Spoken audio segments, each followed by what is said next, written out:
Si ton toutou, normalement si adorable, se met soudain à grogner quand tu le regardes dans les yeux, eh bien, arrête de suite.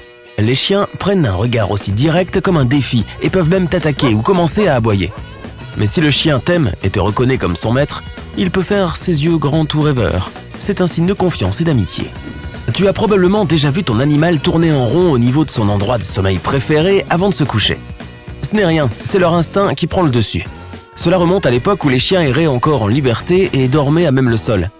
Ils lissaient le sol et l'herbe avec leurs pattes, puis creusaient et grattaient le sol pour se débarrasser des pierres et des cônes d'arbres. Je le fais encore. Aujourd'hui, ils ont tous ces coussins et ces lits moelleux, mais ils ne peuvent pas s'empêcher de chercher à les rendre encore plus confortables. Mais tourner en rond sans avoir l'intention de s'allonger peut être le signe que quelque chose ne va pas.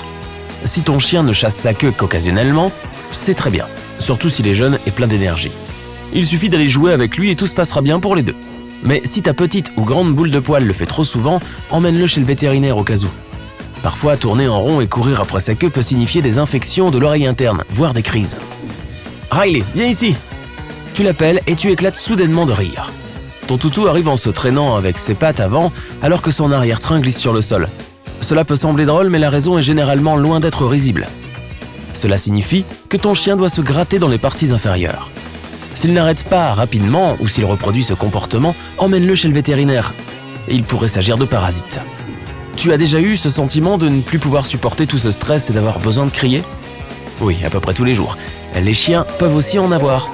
Quand ton chien hurle, il laisse tout sortir, ce qui l'aide à se sentir mieux. Ne gronde pas ton animal, il a juste passé une mauvaise journée et a besoin d'un peu de réconfort. Bâiller en ta présence peut signifier beaucoup de choses en plus d'être simplement somnolent. Si ton chien bâille devant toi quand tu es tout seul, c'est un signe de confiance et d'amitié. Dans la nature, les chiens bâillent pour montrer leur soumission. S'il ouvre la mâchoire aussi largement en public avec beaucoup de monde autour de lui, alors le toutou est probablement nerveux. Câline-le un peu pour le rassurer. Les câlins sont en fait très importants pour les chiens. Ils peuvent s'allonger avec toi avant d'aller dormir pour te montrer leur affection, ou simplement se coller à tes jambes lorsque tu es debout. C'est l'équivalent d'un câlin. Et lorsque tu es assis et que ton toutou est couché sur le côté, juste sur tes pieds, il veut te protéger du danger. Il te suffira de bouger les orteils pour le faire se relever. Il comprendra. Tu viens de laver ton toutou avec un shampoing qui a une délicieuse odeur sucrée et tu le laisses courir dans le jardin, mais dès qu'il sort, il trouve la plus grande, la plus profonde et la plus sale flaque boueuse et s'ichette avec bonheur. Pour ajouter l'insulte à la blessure, le toutou se roule, se couvre de saleté et de crasse, puis court vers toi, l'air si heureux. Oh la vache! Eh bien en réalité, les chiens font ça pour se débarrasser du shampoing avec lequel tu viens de les laver. Pense à le changer car il est clair que ton pote à poil n'aime pas l'odeur.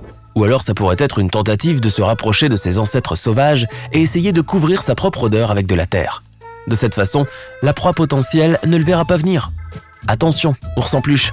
Tu te promènes dans le parc quand soudain ton chien s'arrête, sa fourrure se hérisse, son museau pivote dans tous les sens et il lève la patte avant. Ne t'inquiète pas, ton ami vient de sentir quelque chose d'intéressant et s'apprête à enquêter sur cette odeur. S'il est en laisse, tiens-toi bien, sinon tu risques une course inattendue avec ton détective à 4 pattes. Lorsque ton toutou a fini de chasser, tu le remarques en train de manger de l'herbe. « Eh mon pote, tu as faim ? Rentrons à la maison et mangeons alors !» Non, la raison est que les chiens ont parfois besoin d'herbe. Elle les aide à mieux digérer la nourriture. Et s'il n'y a pas assez de fibres dans leur alimentation, ils compensent ce manque avec de l'herbe verte. Pense donc à modifier la nourriture de ton chien et essaie de ne pas le laisser manger trop d'herbe. Certains brins peuvent être coupants et il peut se blesser à l'intérieur. Tout comme tu peux te couper un doigt. Tu es allongé dans ton lit, tu fais défiler le fil d'actualité sur ton smartphone, puis tu regardes ton chien. Et il te fait soudain un clin d'œil. Mais qu'est-ce que... Pour répondre à ta question, non, ce n'est pas un message subtil. Les chiens font un clin d'œil quand ils veulent se débarrasser de quelque chose dans l'œil, alors regarde s'ils ont besoin d'aide pour cela. Ou si tu le regardes assez longtemps, il peut faire un clin d'œil pour rompre le contact visuel. Regarder droit dans les yeux pendant longtemps est une menace, alors Riley te fait savoir que tout va bien entre vous deux. Chaque jour, plusieurs fois par jour, tu poses la gamelle de ton chien dans la cuisine, mais tu la trouves ensuite dans un autre endroit. Et Riley ne va pas s'expliquer en te regardant avec ses yeux si mignons. Eh bien, en transportant leur gamelle, ils protègent leur nourriture des étrangers. Pas toi, bien sûr. Mais s'il y a d'autres animaux dans la maison, ils peuvent être enclins à voler de la nourriture des autres. Beaucoup de chiens adorent se faire masser le ventre, et si tu as de la chance, tu peux trouver ce petit point sur leur ventre qui rend la partie arrière de ton toutou dingue. Souviens-toi bien de ça pour faire plaisir à ton chien. C'est comme si tu faisais en sorte que cette zone démange et puis tu grattes en même temps. Imagine comme ça doit être super agréable. C'est aussi une réaction involontaire, un peu comme le réflexe de l'instinct de survie chez l'homme, donc cela aide aussi le vétérinaire à savoir si tout va bien avec les nerfs de ton toutou. S'il cesse de se secouer la jambe à un moment donné, cela peut être un signal pour aller faire un examen. Oh là là, mon ventre ne semble pas avoir apprécié le petit-déj d'aujourd'hui. J'ai vraiment besoin d'aller aux toilettes. Riley, où vas-tu? Je n'ai pas demandé de la compagnie. Et si ton chien te suit partout, c'est parce qu'il te voit comme faisant partie de sa meute. Un instinct ancien lui dit que tu ne devrais pas y aller seul. Ton chien voit les choses ainsi. Lorsque tu es hors de vue, tu peux être en danger. Il doit donc te protéger, tout comme tu le fais à tout moment. Les chiens ont aussi des rêves. Surveille ton toutou lorsqu'il dort. Si tu le vois se trémousser les pattes comme s'il courait sur place, ou s'il allait ou gémit tranquillement, cela signifie que le toutou est en pleine chasse au rêve. Mon chien aboie même dans son sommeil. Ouf ouf. Qui sait? Il y a peut-être même une place pour toi dans ce rêve, ou tu lui dis que c'est un bon toutou. Certains chiens sont si grands que tu te demandes si tu pourrais les monter au combat. Parfois, d'autres chiens les voient aussi comme des montures. Les chiens adorent jouer entre eux, même si leur taille est incompatible. C'est pourquoi les grands chiens permettent aux petits de sauter sur leur dos. Ils savent que leur taille est leur avantage. Alors dans un combat ludique, ils donnent un peu de mou à leurs petits camarades de jeu. Riley, tu as encore cassé ma tasse préférée. Oh, regarde ces grands yeux, comment tu peux être en colère contre eux? Ne te méprends pas, quand un chien te regarde comme ça, il ne comprend pas ce qui te rend fou.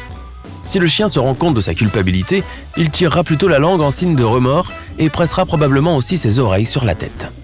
Ne me regarde pas comme ça, je vais travailler et tu sais que je n'ai pas le choix.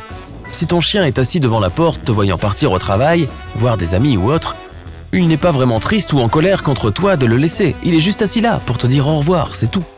Ce comportement montre à quel point tu comptes pour ton ami à fourrure et il sait que tu reviendras un jour. Alors dis-lui juste au revoir, dis-lui qu'il est un bon garçon et hop.